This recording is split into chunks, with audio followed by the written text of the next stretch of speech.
오늘은 미가 집안의 신앙 열정, 미가 집안의 신앙 열정 이런 제목으로 수요일째 하나님 말씀 나누도록 하겠습니다.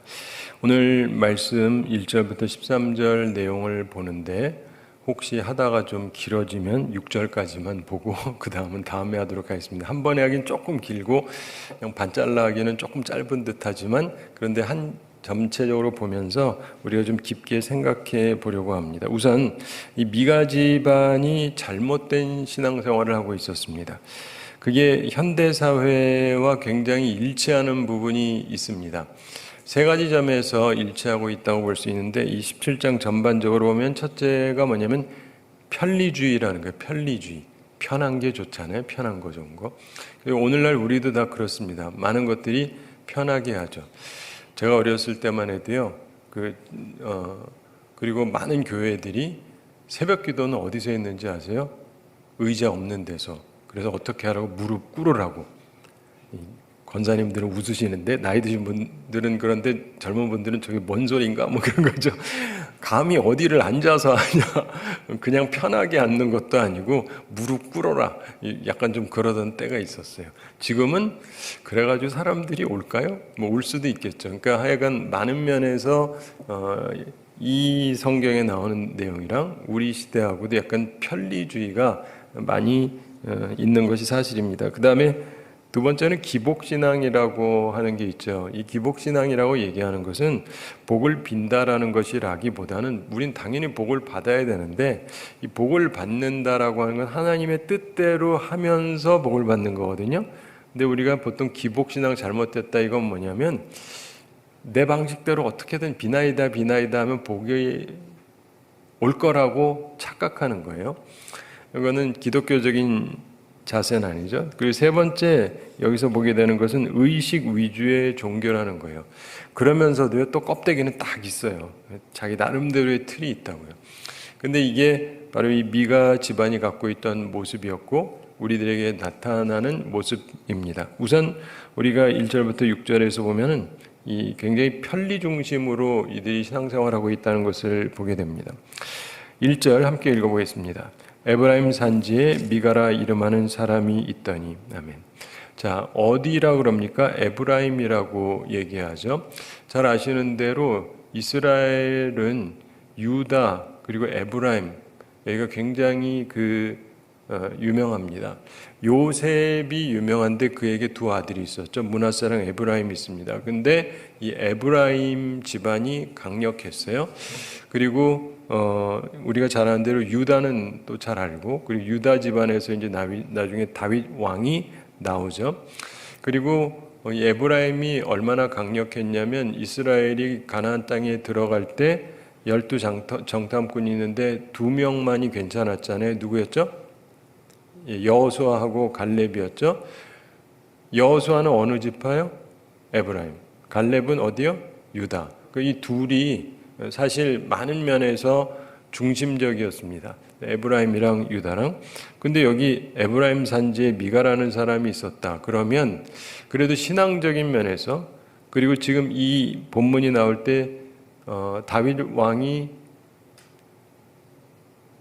태어났습니까? 아니면 후에 태어납니까?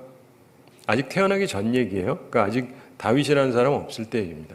그러니까 이 에브라임이 그래도 상당히 앞서서 신앙생활을 하고 있었어야 마땅하죠. 사사 시대니까 처음 시작 자체가 에브라임의 여호수아가 이제 시작을 했고 그러면서 이렇게 쭉 내려오고 있는데 근데 이들이 신앙생활하는데 보면은 모범적이지 않고 좀 이상한 부분들이 나타나고 있습니다. 그런데 이 사람이 어떤 일을 하냐면 2절 함께 읽어보겠습니다. 그의 어머니에게 이르되 어머니께서 은 1,100을 잃어버리셨으므로 저주하시고 내 귀에도 말씀하셨더니 보소서 그 은이 내게 있나이다. 내가 그것을 가졌나이다 하니 그의 어머니가 이르되 내 아들이 여호와께 복받기를 원하노라 하니라. 아멘. 여러분은 이 말씀을 보실 때 어떤 생각이 드십니까? 전 어렸을 때 보면서 너무 이상해요. 너무 이상합니다. 안 이상하시면 여러분이 이상한 사람이에요.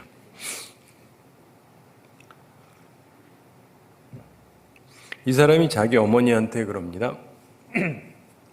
어머니가 은 1,100을 잃어버리셨다. 우리는 약간 그게 얼마인지 감이 잘 안 오지만 하여간 돈을 잃어버리셨다. 이게 굉장히 많은 돈입니다. 일단은 많은 돈인데 이것을 잃어버리셨으므로 저주하셨다.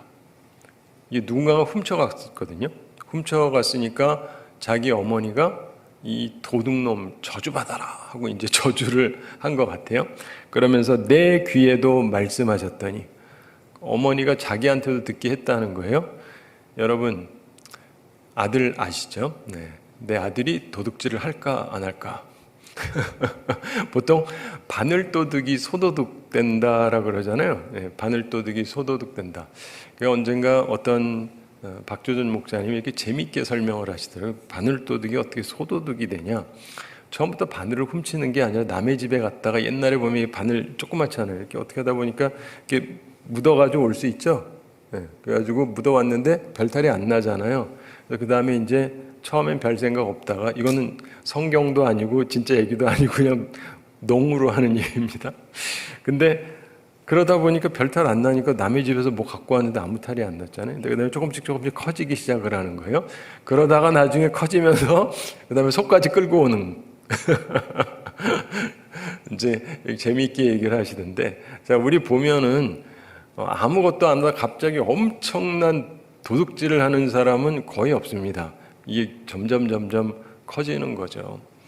여러분, 이게 은 1,100이라고 하는 게 얼마나 크냐면 삼손을 팔아먹은 들릴라, 이 들릴라의 마음을 얻기 위해서 블레셋 방백들이 제시했던 돈이 바로 이 액수예요.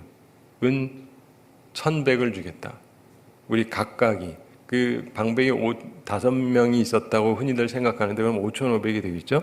그러니까 물론 전체 액수는 들릴라께 훨씬 많긴 하지만 하여간 방백이 내겠다고 한 돈이니까 꽤 큰 돈일 테고, 이 여인이 자기를 그렇게 사랑하는 남자인데도 팔아먹을 정도면은 액수가 큰 거예요. 그런데 그 어머니가 저주하고 내 귀에도 말씀하셨다. 엄마가 왜 그랬을까요? 아들 들으라고. 너 아니야? 라고 얘기는 안 하시고 무슨 말인지 알죠? 너 아니야 라고는 얘기 안 하지만 누군지 그놈 저주받아라, 그냥 천벌받아가지고 막 이렇게 했겠죠. 근데 일부러 아들 들으라고 할 필요 없잖아요. 근데 아들 들으라고 일부러 한 거예요. 그러니까 아들이 들으면서 어땠어요? 겁이 났겠죠. 그 양심은 조금 있는 거예요. 그러니까 뭐 이 사람이 나중에 제장도 세우고 하는 거 보면 신앙적인 어떤 관념은 있어요. 복받고 저주받고 이 관념은 있어요. 그러니까 잘못했고 엄마가 저주했고 저주를 세게 했고 이거 이대로 듣다가 내가 저주받게 생겼다니까 저주받기가 싫었어요. 그래서 얘기하는 겁니다. 보소서 그 은이 내게 있나이다. 어머니, 제가 갖고 있습니다. 내가 그것을 가졌나이다. 죽을 죄를 졌습니다. 뭐 그러면서 이제 그 방탕했던 그 탕자가 돌아와가지고 하는 그런 방식이 아니고, 전 이걸 보면서도 너무 이상한 거예요. 그 은이 내게 있나이다. 내가 그것을 가졌나이다. 좀 너무 뻔뻔하지 않아요? 제가 예전에 미국에서 살면서 특이한 게요. 제가 이건 폄하하려는 게 아니라 이렇게 여러분이 혹시라도 이제 장사를 하거나 그러면 누군가가 와서 도둑질을 한다. 그런 일이 흔한 일은 아닌 것 같은데 보면은 미국 내에서 예전에 보면 몇십 년 전에 뉴욕에 있을 때 보면은 이제 어떤 사람들은 이렇게 훔쳐가는 걸 좀 손쉽게 하는 종류의 사람들이 있었습니다. 근데 대체로 보면 죄송한데 흑인들이 잘 그래요. 흑인들이 잘 그러는데 그러면 백인보다 흑인들이 훨씬 잘하는데 뭐 와가지고 이게 마실 게 있다 이렇게 슬쩍 해서 가지고 가요. 그래서 그 왜 가져가냐고 돈 안 내고 그러면 어떻게 해야 돼요? 그러면요 나요. 그리고 가요. 우리 이상하잖아요. 이거는 말이 안 되잖아요. 최소한 미안하단 말이라도 해야죠. 미안하다고도 안 하고 놓고 가서 좀 미안하단 말이라도 해야 되지 않냐 그러면 자기가 오히려 따져요. 내가 왜 미안하다 그러냐고, 놨잖냐고. 말 되죠? 참, 이게 말이 안 되는 얘기지만 하여간 자기로는 이게 말이 되는 거예요. 내가 가져가려고 하긴 했지만 안 가져갔잖아. 여기 있잖아. 내가 왜 미안해? 뭐 어쩌자는 거야? 이런다고요. 참. 그러니 이게 참, 그런데 왜 그런가를 연구를 해보면 그 이유가 있습니다. 그러니까 무조건 제가 나쁘게 얘기하려는 게 아니고 흑인들의 역사가, 흑인이라고 다 노예는 아니죠. 아프리카에서 자유롭게 사는 사람도 있고, 미국 가서 흑인 본다고 다 옛날 뭐 노예라고 생각하실 필요는 없어요. 아프리카에서 오는 사람도 있으니까. 근데 거긴 자유고. 근데 예전에 아프리카에서 노예로 잡혀간 사람들이 있었잖아요. 노예입니다. 노예에게는 자기 것이 없죠. 전부 주인 거예요. 전부 주인 건데 주인이 주는 것만 받아야 되는데 자기 게 없잖아요. 그러니까 이제 뭐가 먹고 싶거나 뭐 하고 싶으면은 슬쩍 하면 안 되지만 할 수 있겠죠? 네, 할 수 있는데, 그런데 이들이 왜 쉐임이 없느냐, 창피함이 없느냐? 사람은요, 자기가 종이라고 생각하면 쉐임이 없어요. 부끄러움이 없어요. 지난번에도 말씀드린 것처럼 애들이 지멋대로 하는 애들 보면 대체로 긍지가 없어서 그래요. 난 뭐 별로 별 볼 일 없는 놈이니까, 남들이 욕해도 아무렇지도 않아. 왜냐면 난 별 볼 일 없는 놈이니까. 근데 내가 괜찮다고 생각하면 누가 나 욕하면 싫잖아요. 남이 욕해도 아무렇지도 않은 분, 그거 좀 이상한 분이에요. 남이 욕하면 좀 기분이 상해야 되거든요. 왜냐면 내가 욕 먹어야 될 사람이 아닌데. 그런데 여기에서도 뭐냐면은 자기는 노예로 살았잖아요. 어차피 내게 없어요. 어차피 내게 아무것도 없어요. 그러니까 안 걸리면 좋고 걸리면 뭐 할 수 없고 뭐 이렇게 되는 거다 보니까 이게 노예 근성이에요. 노예 근성. 그래서 집어가지고 별탈 없으면 아주 좋고 탈 나면 뭐 어쩔 수 없고 뭐 이런 거예요. 근데 그래서도 우리가 기억을 해야 되는 게, 사람들을 이렇게 좀 분석하고 이해도 하고 그러면서 넘어가는 건데, 기본적으로 여기서 우리가 보게 되는 것은 이 사람은요, 부끄러움이 없잖아요. 자기가 도둑질했다가 거기에 대해서 자기가 잘못했다고 느끼고 회개한다라기보다 그냥 저주받기가 싫은 거거든요. 저주받기가 싫어서 갖고 옵니다. 이걸 보면서 참 이상하고, 그랬더니 그의 어머니가 말합니다. 내 아들이 여호와께 뭐 받기를 원하노라? 예? 복 받기를 원한대요. 아, 이 엄마도 참 희한해. 불과 얼마 전에 그렇게 저주를 해놓고는 복 받기를 원한대. 그러니까 엄마가 이렇게 왔다리 갔다리 하니까 이 아들도 이랬다 저랬다 하는 거죠. 사실은 그 기억을 하셔야 돼요. 교육이 이런 식이니까. 그러니까 뭐 저주 받아라 복 받아라 그냥 이리 왔다 저리 왔다가 그냥 한 입에서 이랬딱 저랬딱 막 하고, 하여간 이 집안이 열정은 있어요. 왜요? 계속 하나님 찾잖아요. 그렇죠? 하나님 찾잖아요. 복 받아라 저주 받아라 하나님 찾아요. 참 열정적이긴 해요. 근데 조금 이상하죠. 그리고 아들이 그런 잘못을 했으면 뭐 혼내든지 해야 되는데 혼내는 것도 없어요. 그리고는 3절, 여기 봐도 참 이상한데 3절 함께 읽어보겠습니다. 미가가 은 1,100을 그의 어머니에게 도로 주매 그의 어머니가 이르되 내가 내 아들을 위하여 한 신상을 새기며 한 신상을 부어 만들기 위해 내 손에서 이 은을 여호와께 거룩히 드리노라. 그러므로 내가 이제 이 은을 내게 도로 주리라. 저기서 보면은 우선은 요 3절 앞서서 기억을 해야 되는 것이, 부모님의 돈을, 부모님의 물건을 도둑질했다. 죄입니까? 아닙니까? 예. 자, 우리나라는 어떤가요? 우리나라에도 법이 있는데, 부모님이 재산을 갖고 있어요. 부모님의 돈을 1,000만 원이고 1억이고 훔쳤다. 그래서 이게 알게 됐습니다. 걸렸습니다. 처벌을 받나요? 안 받나요? 우리 여기 어린 학생도 있어서 이게 교육상 안 좋은 것 같긴 한데, 우리나라 법에 의하면요, 처벌 안 합니다. 그렇다고 도둑질 하지 마세요. 근데 이게 문제예요. 그렇지 않습니까? 네. 우리나라 법으로 처벌 안 해요. 재판관이요, 벌 안 줘요. 안 줘요. 그게 우리나라 법이에요. 난 보면서 참 희한한 법이다. 세상에 뭐 이런 법이 다 있냐. 성경은 뭐라 그럴까요? 구약 잠언 28장 24절 한번 찾아보십시오. 구약 잠언 28장 24절. 성경 말씀은 뭐라고 그러느냐. 잠언 28장 24절. 잠언 28장 24절. 직접 보시고 생각하시는 게 좋을 것 같아서.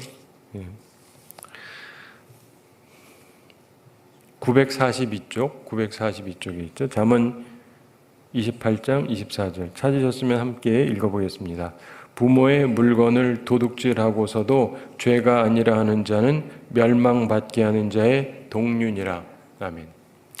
부모의 물건을 도둑질하고서도 죄가 아니라고 하는 사람이 있다면 이 사람은 멸망받게 하는 자의 동류다. 멸망받게 하는 자다. 그런 사람들하고 같은 종이다. 이렇게 말씀하고 있습니다. 그러니까 성경은요, 부모의 물건을 도둑질하고 죄가 아니라고 말하면 그 사람은 멸망당할 자다. 이 얘기예요. 그런 말 하면 안 돼요. 뭐 어때요? 부모님 건데 어차피 부모 거에 내 거가 될 건데 라고 말하는 자는 성경에 의하면 굉장히 문제 있는 사람이에요. 멸망을 받게 하는 사람이다. 이런 교육을 하면 큰일 나죠. 그런 면에서 우리나라 법을 보면 굉장히 심각한 잘못된 법을 갖고 있는데 보수나 진보나 할 것 없이 이 법을 안 바꿔요. 왜요? 그러니까 멸망할 나라가 되려고 하는 거잖아요. 그건 아니겠지만 성경의 원리에 의하면 그렇습니다. 제가 한국을 좀 오래 떠났다가 와서 한국에 있는 사회면 뭐 이런 것들을 쭉 살피면서 보면은 이상한 얘기들이 굉장히 많아요. 특별히 부부 간이라든가 부모 자식 간이라든가 뭐 이런 많은 부분에 있어서 이상한 얘기들이 너무 많이 있는데 거기에 있는 원리 중에 하나가 뭐냐면은 가족 거는요 안 건드린다예요. 참 이상한 나라예요. 여러분, 제가 미국에 예전에 가서 뉴욕에서 좀 살았었는데 미국에서는 부모가 자식 때려도 됩니까? 안 되는 걸로 다 알고 계시죠? 예. 부모가 자식 때리면은 어떻게 돼요? 하여간 뭐 처벌을 받는다 뭐 이런 얘기 들어는 보셨죠? 예. 근데 들어보세요.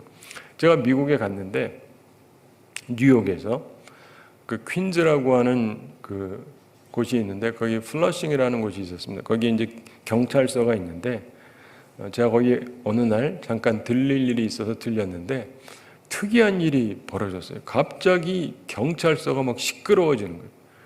막 누가 소리를 지르고 누군가를 끌고 들어오는 게 경찰이 누굴 끌고 들어오는 게 아니고 어떤 흑인 여자분이 체격이 막 이런 아주머니가 또 흑인 남자를 잡아 끌고는 이제 들어오는 거예요.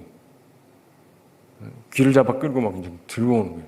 이게 도대체 무슨 상황인지 파악이 안 되잖아요. 그러면서 경찰서 안에 데리고 와가지고 이 남자를 막 때리는 거예요. 막 때리는 거예요. 경찰들이 이렇게 쳐다봐요. 지금 제가 소설 쓰는 거 아니고 실제 벌어졌던 일이에요. 그러면서 이놈 감옥에 쳐넣으라고, 영어로 했어요 물론. 이놈을 감옥에 쳐넣으라고. 누굽니까? 내 아들이래, 내 아들. 그러면서 이제 내 거 손댔다고 이 나쁜 놈 말이지 감옥에 갔다 왔는데 또 이 짓 한다고 감옥에 집어넣으라 그러면서 마구 두들겨 패는데 나는 미국이니까 그것도 경찰서 앞에서 현장에서 죄를 범한 거잖아요. 그래가지고 이 아주머니 어떻게 되나 했더니 경찰들이 슬슬 피해요. 그러니까 법은 법이고 실행에 있어서 항상 그게 똑같으냐면 그렇지는 않습니다. 그런데 한 가지 뭐가 있냐면 이 사람들도 알고 있는 거죠. 이 아들이 계속해서 못된 짓을 하고 있는 거를. 그리고 엄마가 너무 화가 나니까 아들을 경찰서까지 끌고 오는 엄마의 그 심정, 그리고 거기서까지 때리면서까지 감옥에 쳐넣으라고 할 정도의 그 엄마의 심정. 그러니까 아무도 당신 뭐 하시오? 엄마가 미국이요 여기는 아이 때리면 안 돼요 라고 말하는 사람이 단 한 명도 없어요. 왜요? 인간의 양심이라는 게 있잖아요. 양심이.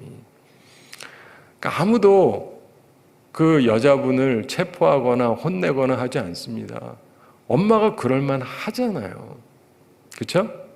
근데 저는 우리나라를 보면서 때때로 법을 막 따지는데 보면은 법이 법 같지도 않은데, 죄송합니다, 제대로 된 법은 따져야죠. 근데 법이 법 같지도 않은데 법이 그러니까 그렇대요. 저는 양해하고 들으십시오.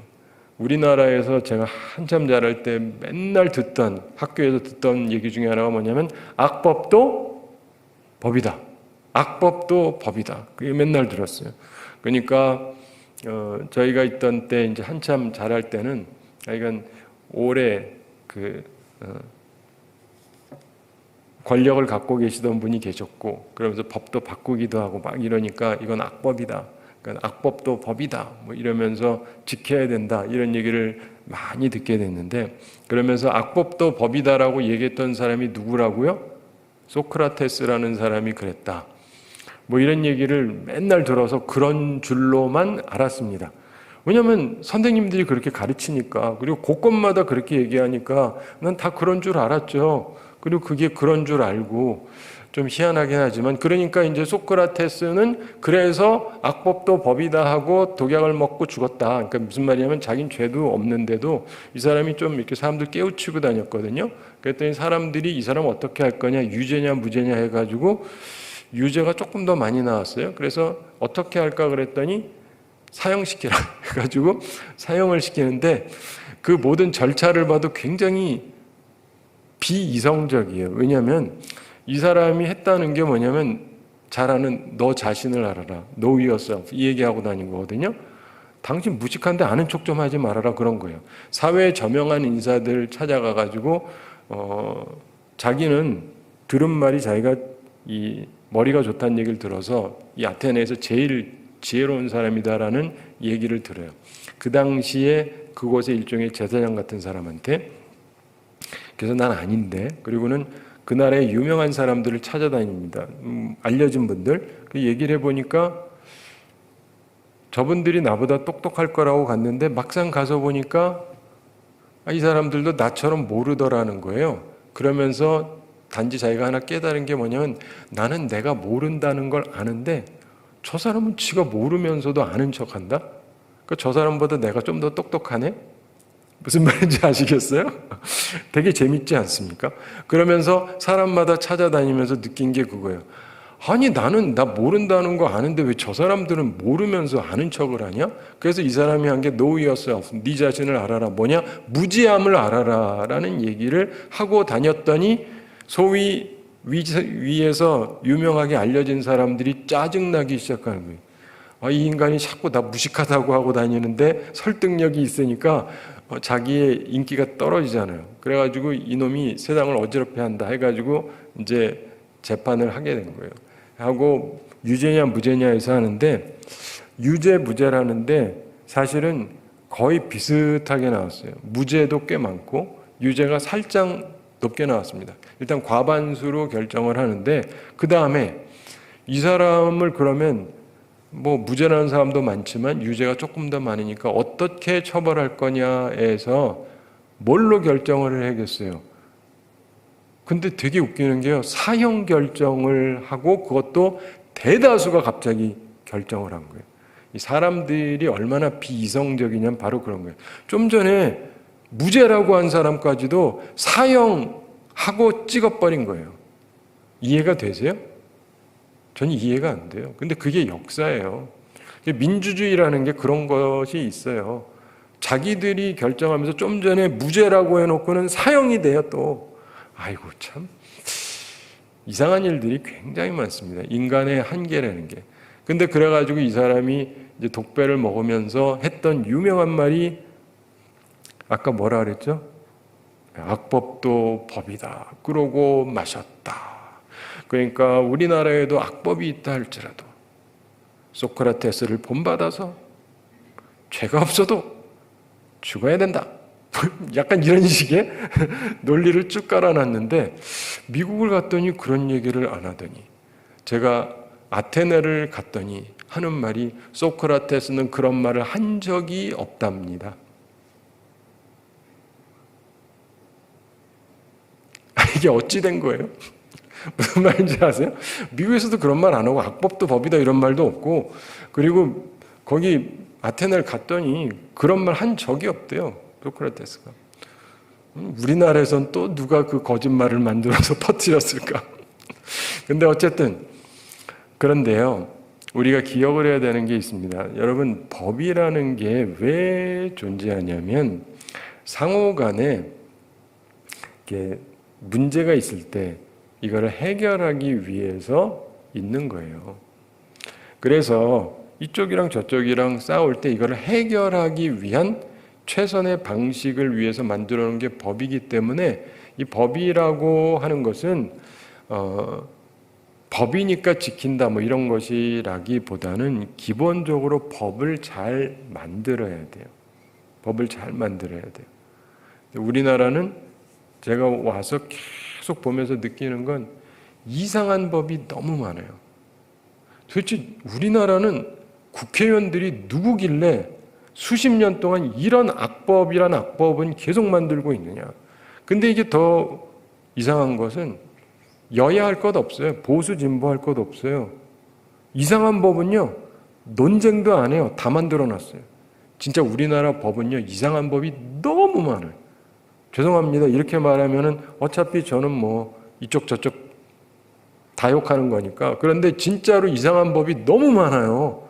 좀 전에 얘기한 것처럼 부모님 거 내가 도둑질해가도 하나도 처벌 안 받아요. 부모가 이놈 때문에 나 망했다. 이거 처벌해 주세요. 처벌 못 한다요. 그렇게 법을 만들어 놨어요. 그리고 자기들은 부모님 거를 슬쩍 해먹는지는 모르겠는데 왜 그런 법을 만들었을까요? 참 이상한 나라예요. 그 밖에도 이상한 게 굉장히 많습니다. 제가 언젠가도 한번 말씀드렸는데 얼마 전에 서울의 강남 쪽에서 어떤 곳에서 그 술집인가 본데 거기서 좀 술을 파는 것이 아니라 다른 이상한 것까지 했는데 남녀들이 성행위를 하도록 해놓고는 그것도 그냥 이런 게 아니고 아무나 와서 돈 내가지고 해라. 혼잡스럽게. 그래서 스와핑이라고 해서 여기 남녀 누구든지 하고 싶은 사람 해라. 해가지고 아무나 빨가벗고 하라고. 그래가지고 수십 명의 사람들이 와가지고 하는 거예요. 그래서 구경만 할 사람은 구경하고 할 사람은 하고 구경할 사람은 반값, 할 사람은 돈 더 내고 이렇게 해서 했어요. 우리나라에서 뭐 일본이나 이상한 나라가 우리나라에서 얼마 전에 그런 일이 있었다고요. 그래가지고 잡혔단 말이에요. 잡혔는데 그럼 뭔가 해야 되잖아요. 그래서 처벌을 해야 되는데 처벌 안 했어요.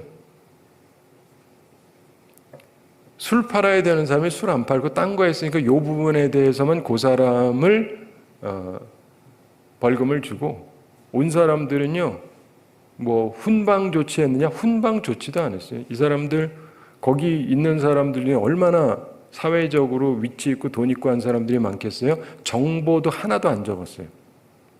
개인정보라고. 적지도 않고 훈방도 안 하고 안녕히 가세요. 다 보내줬어요. 어디에서? 우리나라에서, 서울에서. 그러면 그거를 또 신문에 냈어요. 그러면 그게 무슨 생각이 들겠어요? 앞으로 걸려도 탈 안 나는구나. 를 가르쳐 주는 거잖아요. 홍보해 주는 거잖아요. 맞죠? 근데 이거를 알면 국회의원들이 어떻게 해야 돼요? 법을 만들어야 될 거 아니겠어요? 근데 여기에 대해서 이런 부도덕한 일에 대해서 이거를 막자라고 발의한 국회의원 누가 있어요? 한 명도 없어요. 보수 진보할 것 없이 한 명도 없어요. 이 개돼지만도 못한 짓을 하는 거에 대해서 아무런 조치를 취하지 않으면서 뭐 법을 자꾸 따지고 그래요. 죄송합니다. 이렇게 신경질을 자꾸 부려서 죄송한데 근데 보면 답답해. 이러다가 진짜 우리나라 망하지 않겠냐. 이런 식으로 살면서 그러니까 애들도 결혼도 안 하고 애도 안 낳고 모든 것들이 망해가는 모습이지 않습니까? 하여간 온갖 죄를 다 짓게 만들고 아무렇지도 않고 하여간 이상한 짓도 무진장 많이 하고 그래서 우리가 보는 것은요. 우리 한국 사회가 바뀌어야 되는데 적어도 저와 함께하는 분들이라도 좀 의식을 가질 필요가 있어요. 그 여러분 중에 뜻이 있는 사람은 국회의원 나가시든가. 난 농담이 아니라 진짜예요. 좀 제대로 된 법을 만들려고 해요. 맨날 뭐 이러나 저러나 별 상관없는 거 가지고 맨날 트집 잡고 그러지 말고 법이라는 건 좋은 법을 만들어야죠. 그 사람들의 삶이 온전할 수 있도록. 근데 그런 사람들이 거의 보이지를 않습니다. 보면 맨날 별것도 아닌 거 가지고 맨날 그냥 싸움판이나 걸려고 그러고. 근데 보세요. 미가가 은 1,100을 그의 어머니에게 도로 줬죠. 3절에. 6절까지만 보겠습니다. 오늘. 그의 어머니가 이르되 내가 내 아들을 위하여 한 신상을 새기겠다. 이건 또 뭡니까? 웬 신상을 새겨요? 그리고 한 신상을 부어 만들기 위하여 내 손에서 이 은을 누구한테 드린다고요? 누구요? 여호와께. 여호와 하나님께서 신상 부어 만들라고 하셨죠? 우리는 모르는 얘기잖아요. 뭘 여호와 하나님께 신상 부어 만들려고 드린다. 와, 완전히 자기 마음대로예요. 그렇죠? 완전히 자기 마음대로. 그러므로 내가 이제 이 은을 너에게 도로 주겠다. 아들한테 또 준대요. 참 이상한 집안이에요. 4절 함께 읽어보겠습니다. 미가가 그 은을 그의 어머니에게 도로 주었으므로 어머니가 그 은 200을 가져다 은장새에게 주어 한 신상을 새기고 한 신상을 부어 만들었더니 그 신상이 미가의 집에 있더라. 아멘. 여기서 보면은 어머니가 받아가지고 은장색한테 은을 줘서 신상을 새겨서 만들었다. 이거 가져다 주는데 얼마를 갖다 줬다고 돼 있죠? 은 200. 엄마가 받은 건 은 1,100. 1,100인데 그래서 내가 여호와께 거룩하게 드리겠다. 그리고는 이걸로 하겠다고 했으면 1,100을 드려야 되잖아요. 근데 200만 드려요. 하여간 처음부터 끝까지 다 지멋대로야. 자기 하고 싶은 대로 다 해요. 참, 이 시대는 편하게 살아요. 근데 이 집안 자체가 본래 엉망인 집안이 아니라 요셉의 집안, 여호수아의 집안, 이 에브라임 집안인데 지금 이렇게 엉망이에요, 엉망. 이 사사시대에 지나가면서 사람들이 이렇게 엉망이 되어 버린 것입니다. 자, 5절 함께 읽어보겠습니다. 그 사람 미가에게 신당이 있으므로 그가 에봇과 드라빔을 만들고 한 아들을 세워 그의 제사장으로 삼았더라. 아멘. 자, 보면은요, 여기에 그 사람 미가에게 신당이 있다. 그래서 그가 에봇과 드라빔을 만들었다. 이거 만들면 안 돼요. 함부로 만들면은 안 되는 겁니다. 쉽게 말해서 여러분들 그냥 다 목사 되셔도 되죠? 그냥 밖에 나가면서 주께서 나를 세우셨사오니 내가 목사가 되었다. 그리고 나 목사다. 그럼 돼요? 뭐 하겠다면 하시는 거지만 본래 그러면 안 되잖아요. 딱 그거예요. 이 에봇과 드라빔 이거는 제사장만이 갖고 있는 건데 왜 자기가 만들어요? 그리고는 한 아들을 세워서 그의 제사장으로 삼았더라. 자기 아들 중에 하나를 제사장으로 삼았대요. 그래도 됩니까? 안 되잖아요. 제사장은 아론의 후손이 서게 돼 있지 않습니까? 근데 내 아들 너로 하라는 거예요. 참 지멋대로예요. 우리 교회 하자. 우리 집에서 하자. 아들, 너희 중에서 네가 목사해라. 딱 이거예요. 신학교도 안 다녔는데 너 목사해. 아유 목사님 하면서 이제 폼 다 잡고 있는 거예요. 와, 정말 상상 초월하지 않습니까? 굉장히 상상 초월하는 일이 벌어지고 있었다. 자, 사랑하는 성도 여러분, 이 편리주의의 최대 관심은 어떤 일을 했을 때 그게 얼마나 나한테 편하고 유리한가? 여기에 있는 거죠. 좀 나한테 편하고 유리하니까. 그래서 이 사람이 이 신당도 있었다. 교회라고 바꿔 읽으면 딱 맞는 얘기거든요.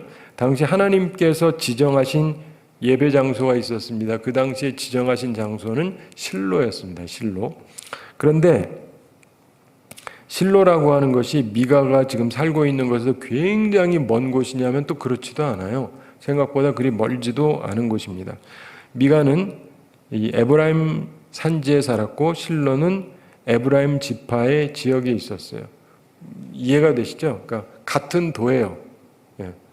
우리 경기도인데 부산에서 오려면 좀 힘들겠지만 같은 경기도에서 무슨 말인지 아시죠? 그러니까 그리 멀지도 않은데 그는 가까운 곳에 하나님의 집을 두고도 더 가까운 걸 찾은 거죠. 자기 편리를 위해서. 사람이 게을러지기 시작하잖아요. 그럼 한도 끝도 없습니다.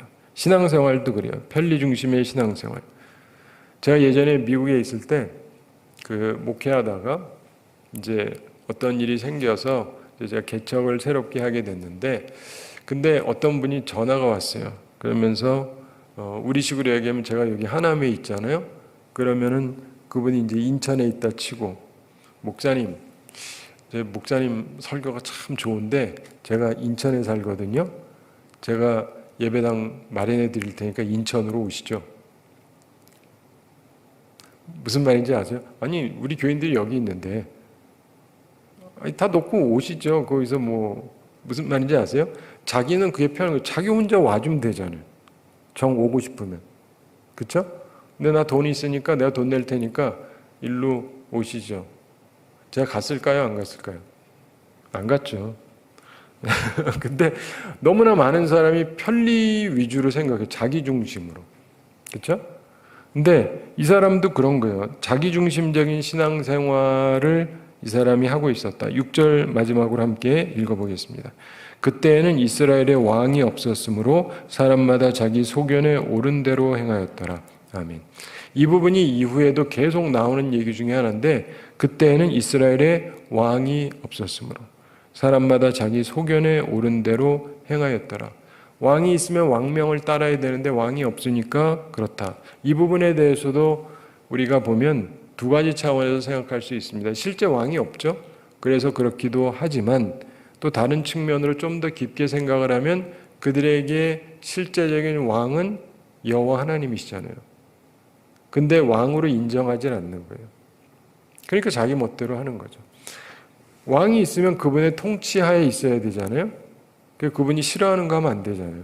근데 이들의 마음에는 여호와 하나님이 자기들의 왕이 아닌 거예요. 자기들의 주가 아닌 거예요. 그러니까 자기 마음대로 하는 거죠.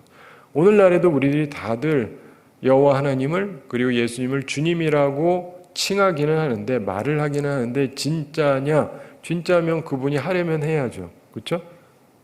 그분이 주인이면 하라고 그러면 해야 되잖아요. 근데 그분이 뭘 원하는지는 상관이 없고 내가 하고 싶은 대로만 한다. 그렇다면 이거는 문제가 심각한 것입니다. 자, 말씀을 맺습니다. 사랑하는 성도 여러분, 이 미가 집안 사람들 보면은 나름대로 신앙 열정이 있어요. 하나님도 맨날 찾고 축복도 하고 저주도 하고 다 관념도 있고, 그러면서 또 이제 아들이 또 가지고 오니까 그래 복 받아라 그러면서 내가 여호와께 드린다 그러면서 말도 안 되는 신상을 만들겠다 그러지를 않나. 만들면서도 천백이 있는데 드리겠다 그러고 200만 드리지를 않나. 그러면서 하는 모든 일들, 그리고 미가가 자기 멋대로 만들면은 안 되는 에봇 드라빔 이걸 만들고, 그리고 자기 아들로 제사장을 세우고 완전히 자기 멋대로 하는 거죠. 사랑하는 성도 여러분, 우리가 이 시대를 살아가면서 느끼는 큰 어려움 중에 하나가 바로 그겁니다. 사람들이 우리 시대에는 왕이 없어요. 특별히 하나님을 참된 왕으로 우리가 섬기고 있는가? 그분의 지시를 따라서 우리가 살아가고 있는가? 아니면 그냥 내가 하고 싶은 대로 하는가? 내가 돈 있으면 하고, 내가 사람 있으면 하고, 내가 하고 싶은 건 하고, 다 때려치고 내가 주도하고 싶으면 주도하고, 이러는 시대를 우리가 보고 있어요. 굉장히 문제가 심각한 시대를 살아가고 있습니다. 이 사사시대하고 비슷한 모습을 많이 보게 됩니다. 그런데 이렇게 살아가면요, 끊임없이 갈등과 어려움이 생겨요. 끊임없이 갈등과 어려움이 생기게 됩니다. 그러므로 우리는 그 삶을 벗어나야 됩니다. 사랑하는 성도 여러분, 나는 정말 열정만 있는가? 열정만으로 되는 게 아닙니다. 하나님을 향한 온전한 지식이 있어야 돼요. 바른 지식을 갖고 있어야 됩니다. 그 바른 지식으로 주님을 섬겨야 되고, 그래서 하나님으로부터 온전한 인정을 받고 하나님께서 기뻐하시는 삶을 살아가고 하나님께서 주시는 생명을 누리며 살아가는 우리 모두가 되기를 바랍니다. 우리 함께 기도하겠습니다. 사랑의 하나님 아버지, 우리를 사랑해 주시고 오늘도 저희에게 귀한 말씀 주심을 감사드립니다. 미가 집안의 신앙 열정을 보았는데 우리들은 과연 어떻게 살아가고 있는지 스스로를 돌이켜보게 하여 주시옵소서. 내 딴에 열정이 있고 신앙이 있다라고 생각하지만 그러나 그것이 내 편의 위주로 내 바라는 방식으로 하고 있는 것은 아닌지 돌이켜 보게 해주시고 하나님께서 기뻐하시는 삶을 저희들이 살아갈 수 있게 하여 주시옵소서. 주님, 우리가 참으로 어두운 시대를 살아가고 있고 자기 멋대로 사람들이 자기 중심적으로 살아가는 시대를 살아가고 있습니다. 그러나 우리는 하나님을 참된 우리의 왕으로 주님으로 모시고 주님께서 기뻐하시는 삶을 살아가는 주의 사람들 다 되게 하여 주시옵소서. 감사드리며 예수님의 이름으로 기도드리옵나이다. 아멘.